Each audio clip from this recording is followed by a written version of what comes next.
Alright, everyone, welcome into Champ Select for game number 2 between Team What and the Cream Team. My name is Blaster Boy, and I will be filling in for Geraldo this game. I'm still joined here by Can Opener Dude, and we are going through the first couple bans here. Can Opener, have you recovered from that last game? That was a pretty long one. No! No, I have not. I mean, Geraldo, poor dude, he probably had a heart attack after that game. Anyway, all my caster friends keep leaving me, so I'm stuck with Brian now. But we do see some pretty understandable bands coming out here. Cho'Gath, Yasuo, Brand, all off the table as of now. Yeah, nothing too unexpected here. The Yasuo and Brand both major parts of the last game. Gnar, a pretty big one as well, and just generally a very strong laner. Janna, of course, is one of the really big power picks right now. As some of you may have seen, there's a build going around in Korea where you focus a lot on that ancient coin to just rush Ardent Censer as quickly as possible and just completely demolish the opposition. But we are going to be going through this initial champ select with placeholder picks, so we will take some of these weirder ones with a grain of salt for sure, unless communicated otherwise. So Zach is the first lock in here. I'm surprised it got through the bans, although all of them are justified so far. It's definitely uncommon to see him get through champ select. Yeah, going from the Cho'Gath, I believe, yes, Cho'Gath jungle last game into the Zach jungle this game. That's a 180 if I ever saw one. While both are tanks and both are highly disruptive tanks, it's as far as mobility goes, it's night and day. Annie is actually Rakan. My source on the inside has revealed to me. So that's actually going to be their support pick up there. Unusual did okay. Oh. Hopefully they probably should have. Probably. Okay, we will get that figured out. Don't worry. Okay, so we're going to just ignore those picks for right now. Maokai pickup, very strong. That is very strong jungler, probably the strongest in the game as of right now, statistically speaking. I honestly would put Zach higher as far as intangible power goes, but as far as the numbers speak, Maokai is the highest win rate jungler as of right now. So interesting that he made it through as well. But again, like he said, bans are justified. That Janna build on Janna in particular, Ardent Censer, once you've completed that and your Ancient Coin, Ardent Censer gives you 7,600 gold worths of stats. Yeah, and so it's broken. It's crazy. It's absolutely crazy. I'm kind of happy on one hand that people have finally realized just how powerful Ardent Censer is, because I really like Ardent Censer and I play a lot of champions that benefit from it, but nobody ever builds it, and it's really never been the meta. So I'm kind of happy on one hand to see it be a pretty popular pickup right now, but it is incredibly valuable. There's just a YouTube video on the League Reddit yesterday. Every single Janna shield is worth like 4,500 gold in stats once you get Ardent Censer. It's just absolutely crazy. Yeah. It's nuts.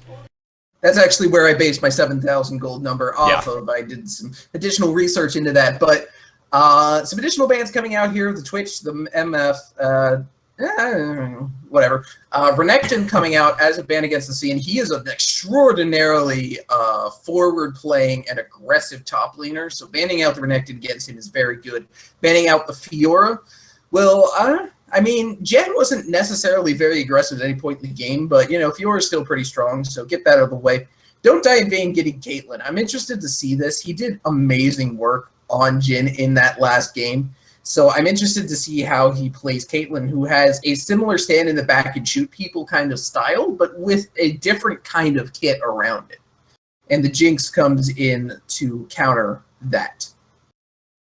Yeah, Jinx is in a pretty interesting spot this patch, I think. I have always really been fond of Jinx, but this patch she saw her first buff for quite a while, and I think that it is just about enough to bring her back into contention pretty widely again. So I'm glad to see her picked up here. I'll be interested to see how she does.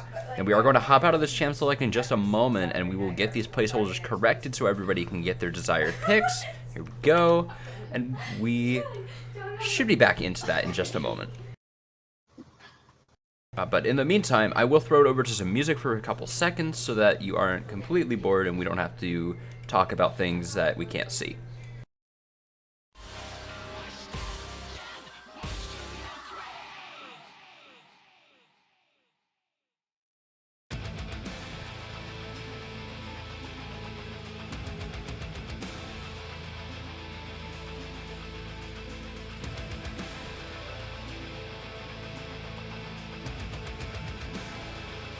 That was some great music.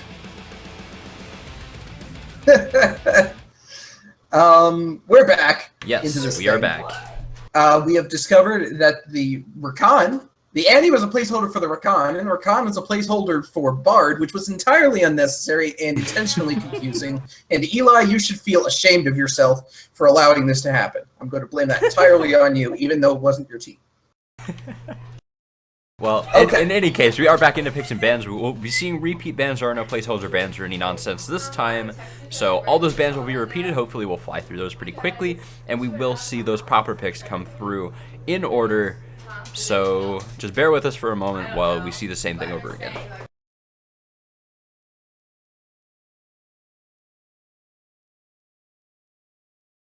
I don't know. Should I be saying something right now? Well, I was kind of hoping that you would. Okay. I wasn't sure whether we were going to music or not. Okay. Are there any changes that you really expect to see? Okay, the Poppy is the top laner here for a Kayn. How do you think this will match up into the Riven? Because we are seeing that matchup come through right now. Wait, didn't they ban Poppy? They did not ban Poppy. No, really Poppy was the last pick last anything game. else. Poppy into Riven is a very interesting matchup, simply because 2 out of 3 of Riven's basic abilities include some form of mobility, which Poppy's W cancels. It allows for Poppy to pretty much nullify a lot of Riven's early skirmishing, and the fact that Poppy is tanky, has the shield pickup, and percent health damage on her Q. That was a very loud Renekton. That allows Poppy to really be a solid wall that Riven can't really get through. So it's interesting that Jan actually picked this Riven into the Poppy. I'm interested to see how he's going to play this, because he certainly wasn't an aggressive player, at least not in lane last game. Going to see if there's a bit of an adaptation there for him, but I think the real focus here should be on this jungle, and with a secondary focus on the bot lane, of course. Don't Die in Vain had an amazing game despite not being able to carry at the end there, so I'm interested to see how he plays on this Caitlyn. I'm also excited to see how Armor and Jaful in particular, who was honestly infamous for getting caught out last game, I'm interested to see how he plays on a support that roams around and ends up in the enemy jungle even more in this Bard. So that's going to be interesting to see, but really Maokai and Zach, how these two junglers affect the lane's balance is really going to be the focus here, because these are two very high impact tanky junglers, and they're certainly going to do their utmost to put their lanes ahead. Yeah, it'll definitely be interesting to see. There is a pretty big team fight focus from this composition on the blue side, I feel, with the Zac kind of being a ball delivery system for this Ori, and the Jinx really being there to follow up. There's a huge front line in front of these two carries that scale incredibly well. I think the work is kind of cut out for all these solo lanes, or for the mid and bottom lanes rather. On the red side, on the red side, because they kind of have to dominate their lane if they, or at least come out with a sizable advantage if they want to have a lot of hope in these mid to late game team fights. Because I feel like they're kind of just gonna get outscaled to some degree if this comp works as intended. Yeah, I can definitely agree with you there. It's certainly a bit of a timer on this game for both teams, really, because they both have some sort of scaling threat, but certainly you're going to want to watch out for those mid and bot lanes to see how they scale. I really think this game, I certainly hope this game is going to be quicker than the last one, because another hour-long game will certainly stretch our casting abilities to the limits. But beyond that, I think this game is going to be decided by which team is able to pull out an early lead, because the snowballing potential from either of these teams is actually quite high. Yeah, definitely. It'll be very... I think the early game will definitely dictate quite a lot of this. Because a big thing that I want to emphasize for why these teams are so good, actually, is the ability that they have to initiate. Not only the damage that they have, like the Echo and Caitlyn and Riven on the red side, or the Orianna and Jink that we touched on before on the blue side.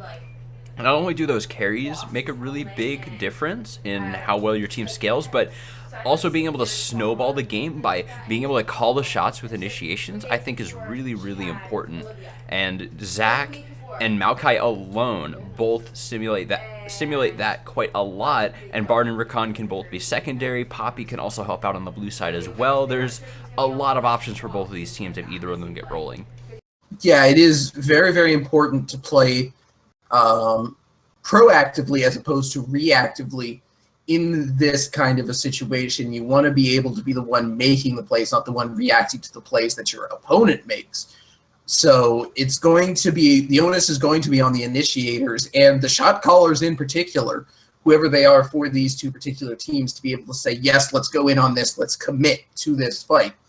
One thing I want to point out, though, is that while there is a good bit of initiation on both of these teams, the only one with a solid amount of peel, and I keep wanting to say disassociation, but that's not the right term for it.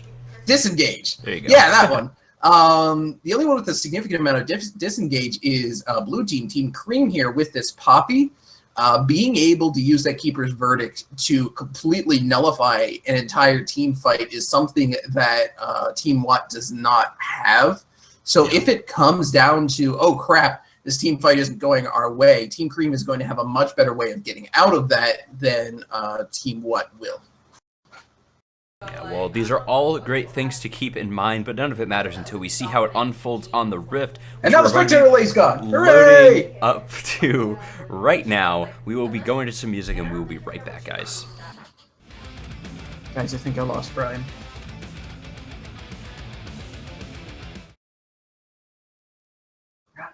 Okay.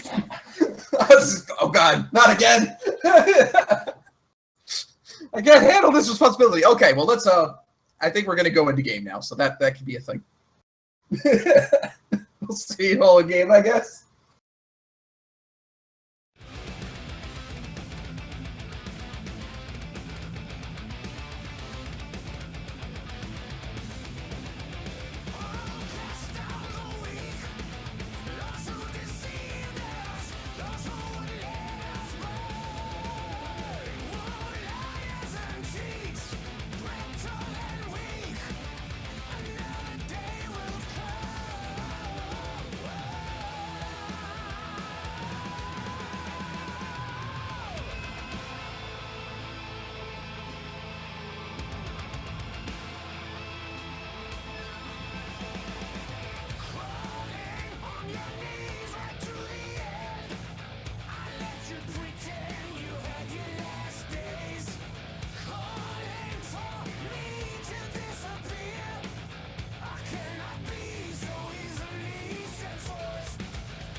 Ladies and gentlemen, welcome on to the Rift for game number 2 between Team What and the Cream team, who are on red and blue sides respectively here. After a absolutely crazy game 1 and pretty long champ select sessions for both, these teams are now rolling out, and there were some grouping pings coming down from the side of Team What. Gonna be stacking in the bush here. I don't think they're gonna find all that much, but they could go for an invade as a group. and that could yield them something. Maybe a bit of action like we saw at the beginning of last game. They have not been seen yet, but the minute they step out of that bush, they will be seen. They do see the Maokai step, do see Clockalot step in there. They have not seen the rest, though. But that line of scrimmage start for Team Cream is going to prevent any particular kind of invade. Clockalot does get a nice little cheeky sapling in the bush there, which will give him a little bit of sight. Let him know if Oracle does want to start somewhere else as well. Otherwise, standard jungle starts happening in this game. Yeah, and I mean, with the... I don't want to make an assumption, but we could see the Super Leash here? No, it doesn't look like we will. So, the Super Leash is the Raptor start while the bot lane starts at the red buff and leashes that for the jungler. We will not be seeing that this game. Maokai, however, will be melting his buff very quickly. Saplings do so much damage, it's crazy. And laning will be kicking off right about now. So, okay, what is the biggest point of contention in the lanes that you think we'll see here out of these three different options? Or do you think the junglers will really be the main talking point early on here? I would love to say that it's actually going to be the top lane that's going to be the main point of contention here. You would expect it to be with a Riven anywhere to do with that lane. As we can see, they're already scrapping it out. That's a Thunderlord's Riven, by the way. Not sure if that's standard for Riven anymore. It's been a while since... I've been purposely trying to forget that she exists. Oh, Jan taking a lot of damage. Just barely missing that charge is Achaean? Okay, I can't figure that out. I'm just going with the scene okay, for right we'll now. go with the scene for this game at the very least. Just barely missing the charge nonetheless, regardless of how to pronounce his name. Not quite able to secure the kill or the flash from the Riven, but those early scraps do bode well for the Poppy so far. We'll have to see if he can keep that pace up, as both the junglers are now on the top side of the map. Maokai just a touch behind the Zac. And Maybot heads up in the top lane here as well. Or maybe around mid. We'll see, and... Well, both spotted out. Everybody knows where everybody is. I don't think too much is going to happen there. But if we go down the line, top lane, building up that CS advantage of 4 or 5 CS advantage in the bot lane, although that could fall apart pretty quickly. Yeah, because there's a wave and a half built up here on blue side. So assuming that Don't Die in Vain is able to pick up all these up, it will go down quite significantly here. Yeah, a bit of trading here as Jaful takes a lot of damage. Armor almost taking a significant amount as well. He does continually get chunked down by those trades, but here's the invade, or not invade rather, but a gank in the mid lane, forcing the flash out of Sir Potato. Achaean fighting top. Hey, it's Jen. Trying to pull it back, but Clockalot is up in that area. The whole fight is diffused, and a pause comes out as well. Please don't make those illegal pauses again, I think. Anyway, the reason I give the top lane kind of the focus here is because in the mid lane, Summoner Shen has proven that he knows how to play the game. And he's on Orianna this game, which means a melee laner like Sir Potato is going to be able to do nothing except kind of try to get as much farm as possible by throwing out that Time Winder. There's not going to be much going on there. Bot lane is entirely possible. We could see some skirmishes happen, but this is going to be a farm fest. These are two ADCs that don't necessarily have very good early game. Caitlyn has a little bit better of an early game than Jinx, but both of these want to scale into the later game. Jinx's late game is legendary, and Caitlyn does much better once she gets 2 or 3 items under her belt. So I really do give it to the top lane in the early game, because that's really where Riven shines, is going to be early game, and then, transitioning into mid game. So we want to keep an eye on her as that happens. And Hyatt's Jan is certainly trying to do stuff, but again, a scene on this Poppy is specifically designed to be anti-fun. So, we'll see how that happens. Wait, pause isn't over yet. No, I thought it was, but then it wasn't. How pivotal do you think the Riven snowballing will be? What do you think will happen if she doesn't quite get rolling? If she just kind of goes even or even falls a bit behind? Well, what it means is that she cannot have impact on other lanes. She has taken teleport, so she is trying, or Jan is trying to go the standard top laner teleport in to help out your team route. And if Jan falls behind, they're not going to have enough damage to be able to affect these team fights the way they want. It's going to make us seem that much more valuable. Yeah, and let's see if Jan can actually find an advantage here. Doesn't look like that's quite going to work out. Asine does have to burn that flash, the first burned in that top lane in the end. So a very effective gank. Now, oh, lagged out a little bit there. Punch for punch from these junglers now, both burning the opponent's flash in their respective ganks and in their first attempts as well, so pretty good start for the impact of these junglers on each side. We're gonna have to see if they can keep this pace up, as Asine is going to go in on Jan and chunk him down. Only has the grasp, no Thunderlords on that side of the Poppy, so not quite going to be a kill. Ignite pop in the bot lane. Jafool has to portal out, but he will live another day. And a lot He's running a bit low on mana, though. He is, and, well, most situations, mostly being diffused here. Clock-a-lot is looking to come in the mid lane, but doesn't quite find his opening, as Summoner Shen just kind of runs away with that dissonance and the command protect. Sir Potato looking for a bit of a trade. I think the big catalyst for this Echo will be hitting at level 6 and trying to play around his passive and just try and chunk that Orianna down if she steps a little bit too far forward. That's really the hallmark of an Echo. Let's see if he can get the stun here. No, not quite, but he does get the passive proc, and that's a, well, pretty even trade in the end, actually heavily favored in the side of Summoner Shen, as the passive, the Z-Drive Resonance, was not quite popped by Sir Potato. Lots of back and forth across the map. Yeah, there's, at this point, without any major skirmishes breaking out, if no ganks get down. Jan, though. Yeah, we see Jan get tackled into the wall here, and Thunderlord's proc, but it's not going to be enough to win him this fight, and that is just going to be it. No flash from Jan used. He had it available, did not cast it, though. A little bit too greedy with that, if you ask me. But I want to pull the focus for a moment while we have a second to breathe to Clock-a-lot. What do you think of his itemization here? He went back and just outright bought mobility boots and nothing else. He's trying to influence the map as hard as he can, because he realizes that his top lane is getting outplayed. He needs to make some ganks happen and try and put some other lane ahead. Wow! Yeah, and that is a flash away immediately from Armor, dropping the traps to lock up Don't Die in Vain to try and dissuade that fight a little bit. Sir Potato getting shockwaved in the mid and pulled back Matchmaker with that minion. There's the Chrono Break and the Parallel Convergence as well.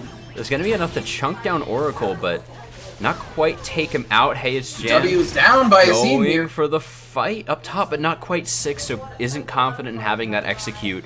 I think he still could have had it, if you ask me, but I'm going to assume that he knows Riven's damage a bit better than I, and not having it 6 is a little bit risky to go any further.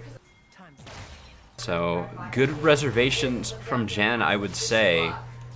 And kind of pulling back in that lane to some degree, only 5 CS down, and that's a very successful trade for him. If he can find those again, now that he's, especially now that he's 6, you can see this turn on its head pretty quickly. Yeah, what he really needs to do is wait for Asine to pull out that W, then use Broken Wings to get in on him. The shield still goes off even if the E thunks on the W.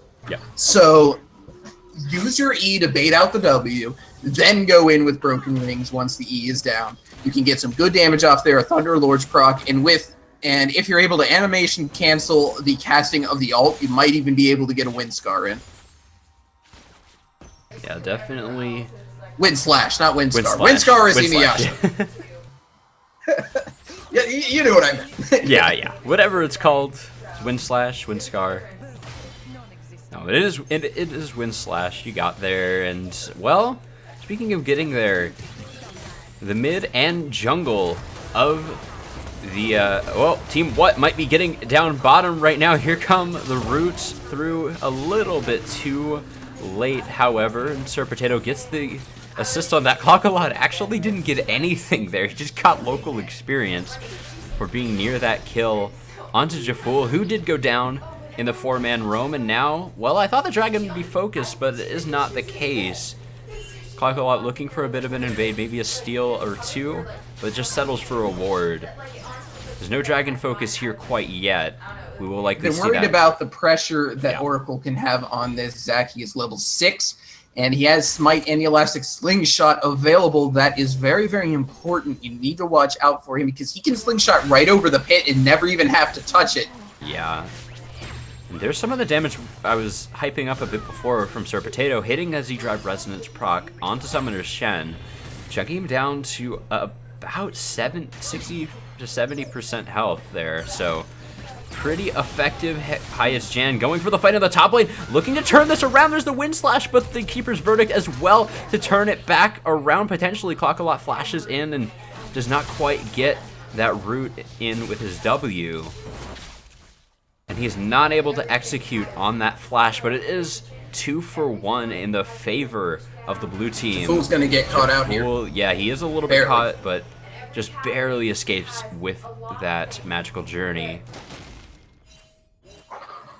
So very good for him. Now we are seeing a lot of pressure from these junglers, and here's a repeat gank mid actually coming from Oracle on the Zac. There is the Chrono Break, but it's right into the Shockwave rather than out of it, and Oracle accidentally casting his ult there. Summoner Shen goes down. He wasn't able to pull the Command Protect back quickly enough, and that flash was unfortunately in vain, as the slow still came through from the Time Winder, and that wasn't enough to keep him out of range at arm's reach for Sir Potato. And that is a great turnaround kill when he nearly went down to the gank earlier, this time able to survive it as well. So far he is almost completely thwarted Oracle's attempts in the mid lane. He may need to look somewhere else pretty soon. Yeah, one thing I really want to point out about that play in particular is that Sir Potato was able to dodge the Jesus Christ. Whoa, there is that hallmark Rakan combo. His armor is only left alive for so much longer. His Jaful just got deleted there. What a beautiful execution, as we see a bit of a fight in the top lane. Now Oracle stepping a little bit too far now, stepping onto a trap, having to flash away. Still has the passive available, so he wouldn't quite go down, but it would have been really, really close. Now, he get popped into the passive, and now he will actually go down. That's a rampage for Don't Die in Vain. Fantastic 4-0 on this Caitlyn so far. Now Highest Jan getting tackled into the wall, and will end up going down to a Kian. Now, that Rakan combo was so clean in the bottom lane. What a fantastic play from Andrewel. Yeah, that was really, really well done. Interrupting me, though, from what I was trying to say here, is that Clockalot having a little bit of a ping problem, but Sir Potato was able to dodge the Command Shockwave plus the damage from Oracle in that gank with his ultimate. The second of Invulnerability was able to do that for him. I'm not sure if whether that was on purpose or just Summoner Shen mistimed that ultimate, but that's something you do need to watch when you're playing against Echo, is not only can he heal himself off that, but it does give him a moment of invulnerability, so you need to make sure to buff your abilities correctly while fighting him. Yeah, definitely. And I want to touch on that Rakan combo before we get too far away from it.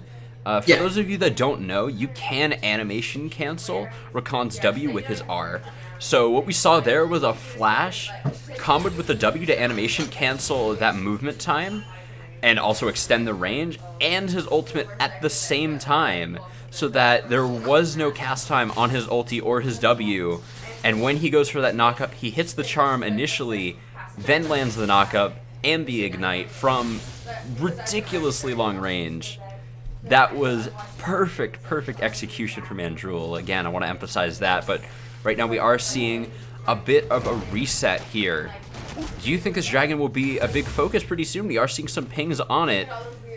Is the option available for the Cream Team to fight this, do you think, if it does come down to it? They can try and fight it, but they're playing from the back foot here, so they need to be awfully careful with how they play this. They need to wait for Team Watt to start it, but they need to be ready when Team Watt is going in to start it. Because once Team Watt is onto it, then they can start to engage onto them. They have a lot of tools for doing so. But if they pull the trigger too early or too late even, then in the too early instance, then Team Watt can just turn on them and kill them. And if they pull the trigger too late, the dragon will just be gone, and then Team Watt will turn on them and kill them. So yeah, they need to time that very, very carefully if they do want to try and get into that. Oh, holy crap, here's Jan! a fight. Yeah, highest Jan just going to get dunked by Kian with that long-range shield, but here's another dive in the bottom lane potentially. Not quite working out how they wanted. Clockalot does survive. That's a teleport. The trap misplaced. Not going to lock down a Kian, and he gets the first kill, and Drool is the next focus, and he is very low. Sir Potato going for the stun on Jaful, but not quite able to keep him in that parallel convergence. And now Akian walking up with the ball, but backs out. I feel like he could have gone for that there. Now Sir Potato is around. He's kind of low on mana, but he's going to just barely not be able to pick up the kill. The shockwave actually did come through on top of Sir Potato. He heals up, and that's the kill for Don't Die in Vain. Now he's looking for more. That's the ace in the hole coming through. And that is going to take Armor and Summoner Shen a little bit low, but this dive is mostly thwarted, and the fight was super long there. So many members involved. In the end, I believe that was a 2-for-1. As Clockalot did go down, Kian and Jaful on the blue side. So overall, a win for Team What. And now they're going for this bot turret as well. Team What, they're doing well to try and keep the momentum on their side. But one thing to point out here is that they're putting all their eggs in very, very few baskets here. Don't Die in Vain has 5 kills, and Sir Potato has 2. But look at Jan in the top lane. He's 0, 3, and 0. This is not going to be able to help him out. He's going to be more or less useless until he gets, until he's able to farm up and get his items that way. Until he does so, there's really not a whole lot he can do. Yeah, the one real consolation prize he has in this lane is that he's not tremendously far behind in farm quite yet. That's going to change pretty soon, I feel, as the Balmy Cinder and the Bramble Vest are now finished for Akian, and he is just stacking armor here. He really has very few reasons to care all that much about building MR early, since he is against a full AD laner, and the Caitlyn is doing really, really well. He can get away with just stacking an absolute mass of armor here. And so far he's doing that. Highest Jan, will have a very, very hard time being able to actually fight this Poppy or even really look in her direction without taking much damage.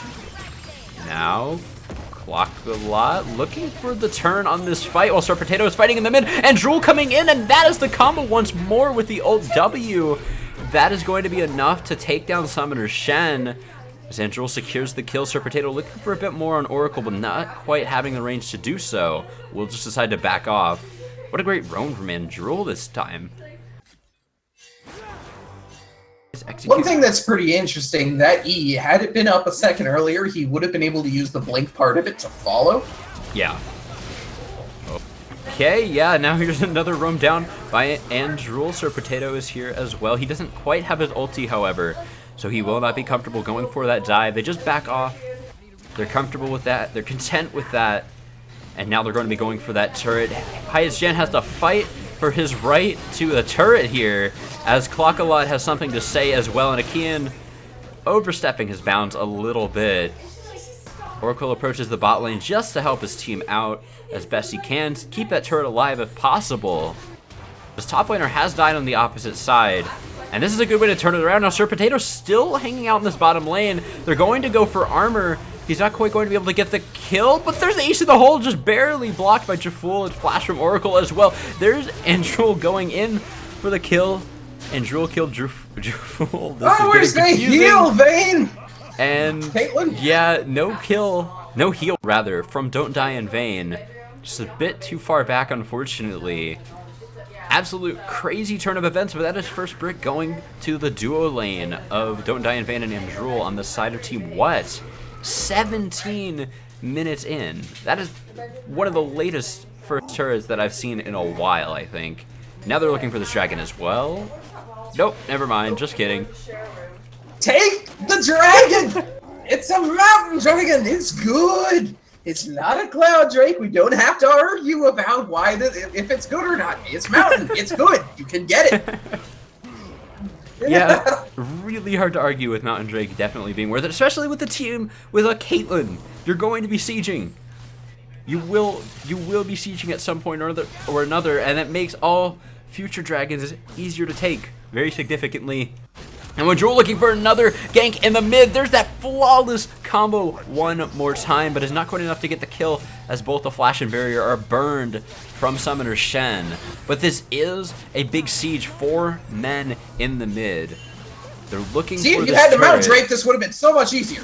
It would have been significantly easier. Yeah, they would have way more damage for this turret. Sir Potato maybe overstepping his bounds here, and yeah, he doesn't use the Chrono Break to snap back. He does go down to the Super Mega Death Rocket, unfortunately, to armor. It's the second kill for this Jinx in the game. And she really needs to get as many of these as she can. She is struggling at this point to keep up with Don't Die in Vain, who has 5 kills already at 19 minutes in.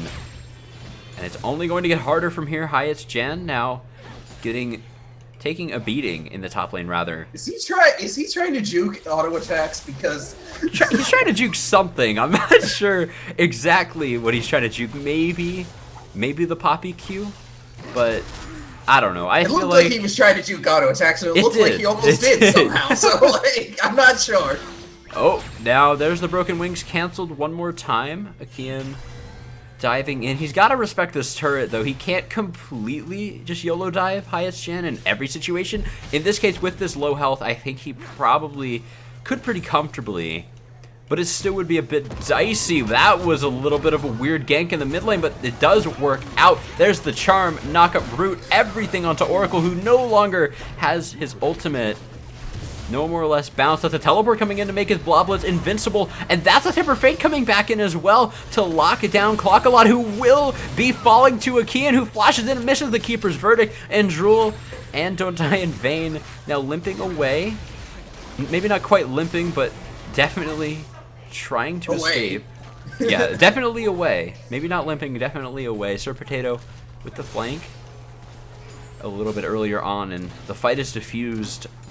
Clockalot goes down in their attempt to dive. Sir Potato looking for more. Not quite going to find anything just yet, however. The siege will continue in the mid. Yeah, this is important that Team What does siege this up, but the amount of wave clear does make it somewhat difficult. Sir Potato is doing his best to try and ward out the enemy team. It's not working very well, though. Take the dragon! Yeah, they really, bottle up mid. They really do just need to take the dragon at this point. We're only going to see like 3 elemental dragons at most this game now. And that's only if they take it now, which they're still not. Nobody is. I don't care who takes the dragon at this point. The Caitlyn benefits from it the most, so I'm kind of leaning towards wanting her to have it, you know, just because it's really, really good. It definitely benefits the Jinx as well, but yeah, I mean, somebody just needs to take it. Somebody needs to kill the dragon. Here it is. We're finally seeing it. This is the Drake. This isn't controversial dragon discourse. Not, this is very this is very pro-versial. What's the opposite of controversial? I don't know. We're gonna go with pro-versial? Is that what you said? We're going to go with that anyway, no matter how you slice it. Discussion. Oh, hello. Dragon is down, and Summoner Shen is going to be losing quite a lot of health as well. Not quite going to go down the trap, just a little bit wide. There's the Temper Fate to slow down Clockalot, and that will be enough to defuse the situation. He threw the ulti in for Summoner Shen, but it looks like this mid lane turret is just going to be the focus, and now they have the Mountain Drake. Now this gets way easier, but it doesn't matter if they take the fight instead. Akian is very tanky. Oracle pretty tanky as well, but not as tanky if you step on multiple traps, buddy. You got to be careful. That is the shockwave on the back line, going to pull in just about everyone. That's Don't Die in Vain coming back into the fight. Highest Jan picked up the first kill on the Summoner Shen, and Armor incredibly low as well. Sir Potato picks that up. Time Winder pulling back through. Oracle does fall in the meanwhile, though, so it won't quite pick up a kill. Sir Potato now looking for a Kian. Not quite going to find the last hit. 3 for 3 in the end. And this mid turret is still the focus. Sir Potato looking for more. Kian, what? Why did he walk up there? 4 for 3 in the end. 4 end. for 3. That was actually some very effective tower juggling there by Team What. The stun did kind of screw them over in the end. Very well played by Jaful there to be able to do at least somewhat there. And Summoner Shen pulling out that clutch shockwave at that one part to get Don't Die in Vain and Sir Potato very low. But Hyatt's Jam came in from behind and was able to do work with the Wind Slash. So overall, very, very well played by both teams there. But in the end, it does come out as a net positive for Team What, because they're able to pick up the tower and pick up 4 kills in exchange for 3 of themselves. Gold is now 4,000. Wow. 4.5K. Yeah, 4.5. You're right. Not they are 5. going to take this top tower as well, so that might push it towards that 5K mark. Yep. It does. Yep. Most of that gold differential is sitting on the ADCs right now, though. Yep. It's funny, between the 2 top laners, there is only about 400 gold difference despite the kill difference in this top lane, because the farm is dead even right now.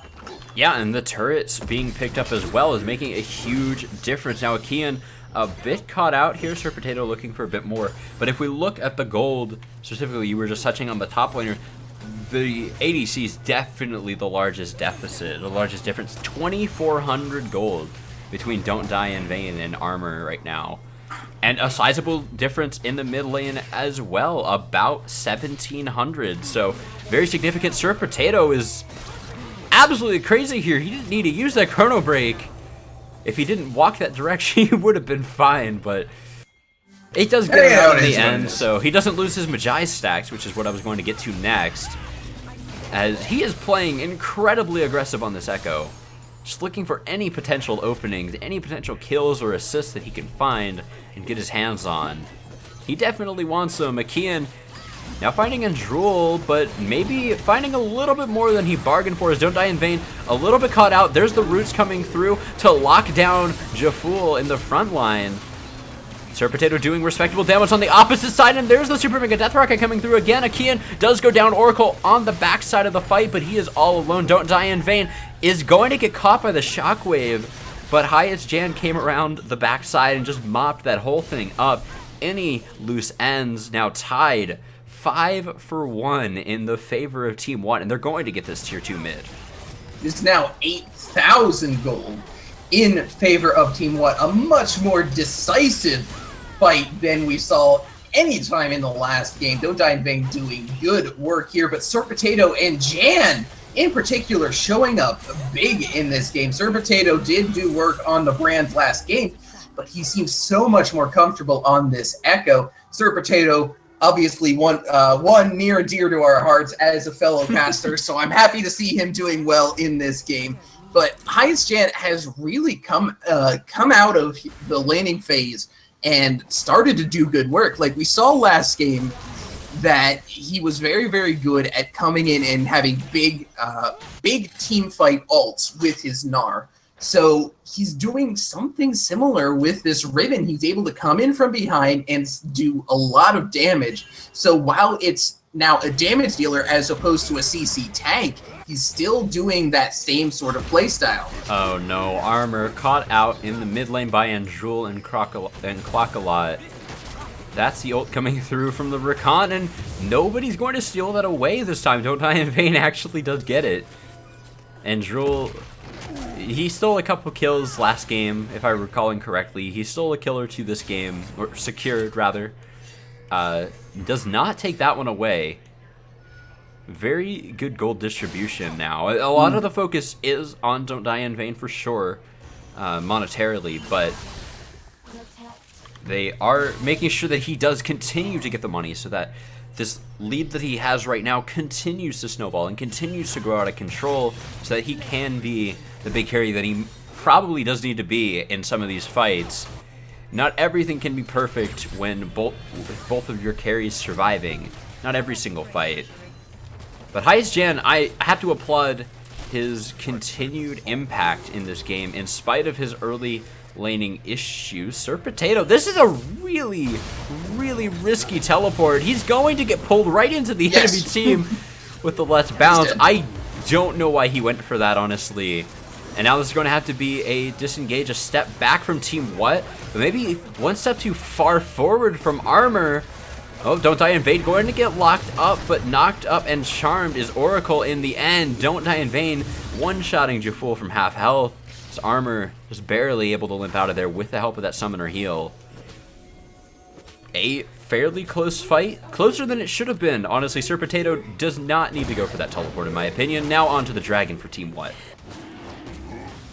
Yeah, that was a bit of a strange teleport. I could almost see what he was doing there because he had his Ghost mid lane. Figured he could then just chrono break back, but he was CC'd the entire time.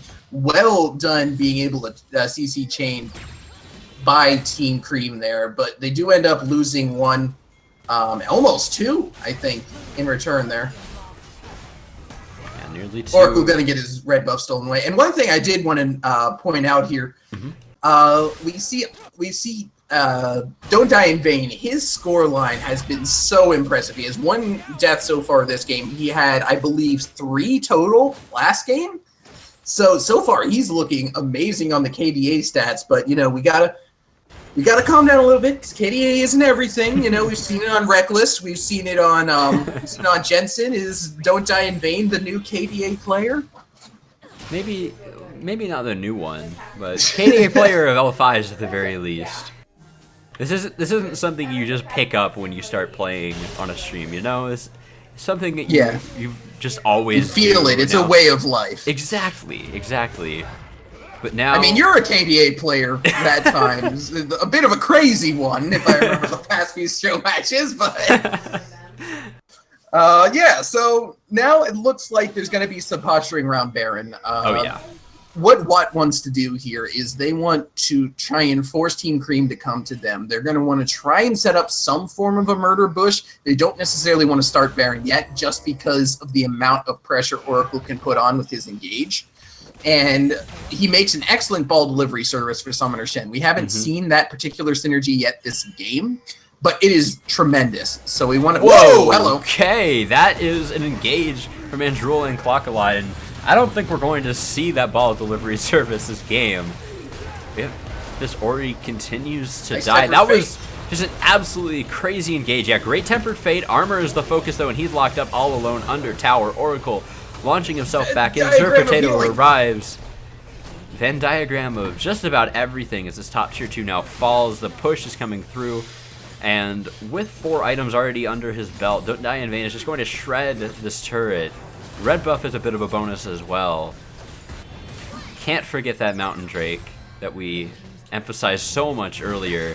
It doesn't even look like we'll see another dragon at this rate in the game. Oracle launching himself in, but to what avail is the real question here, as Andrul is able to get himself out. No, Oracle popped into Bloblets. This inhibitor will be the focus. Sir Potato on the backline onto Jaful. Not quite going to be able to pick up the kill there.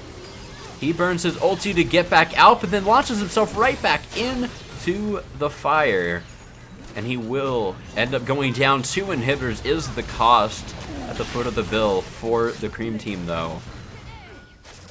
And now they're just chasing desperately, trying to pick up whatever scraps they can. There is the Shockwave, but only catching onto the Maokai. There's a Super Mega Death Rocket as well, but pulling onto 2 full health members. Nearly Armor is trying his best to carry and kite this out, but he simply can't match the damage. Highest Jan is here and rubber banded back to the beginning of that charge from Akian. Thanks in part to that flash. Now Summoner Shen is the focus. He will fall. Don't die in vain. He's trying to live up to his name here. He did not die once this game in vain. And now they are looking to take down these Nexus turrets. Oracle, he's kind of given it up here, I feel. There's not really much that he can do. He can pull these supers. He can laugh as a puddle. But there's only so many options as a Zac, all alone under the Nexus towers. That's going to be it. This is game number 2 to Team What? Most likely. Yeah, they are on the Nexus. There it goes. Fantastic, decisive game from Team What. Really big improvement from game 1. They were really close, but they weren't quite able to pull it out. They absolutely dominated here. They earned this victory for sure. Yeah, this was definitely a huge turnaround.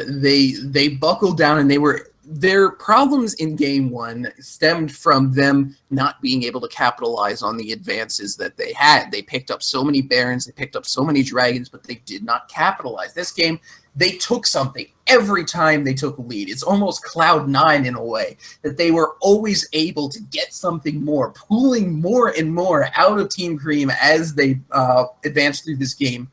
But I gotta say, Anudril in particular, surprised the hell out of me with this Rakan. That was beautiful engages, but every single member of Team What played beautifully this game. Don't die in vain. Again, massive impact. Positioning like a dream. Serpotato, a little bit too aggressive, but he was able to pull off a lot of really great plays. Clockalot seems a lot more comfortable on this Maokai than he did on Gragas last game. And he was able to pull out quite a few clutch catches with both his ult and his W. And Heisjan, coming out of a laning phase that he did not do very well in, he was able to come out to the point where he was ahead in farm, and his KDA actually ends up being better as well. So props to him for not tilting, focusing, and doing what most Rivens in solo queue can't, but actually help your team. So really well done. Props to the entire Team What, and props to both teams. These teams played very well. You can see that they're definitely benefiting from a lot of the coaching that they're getting from our very talented coaches, who I have no idea who they are. But yeah, well played to both teams, and a good 1-1 series. Oop, there we go. Okay.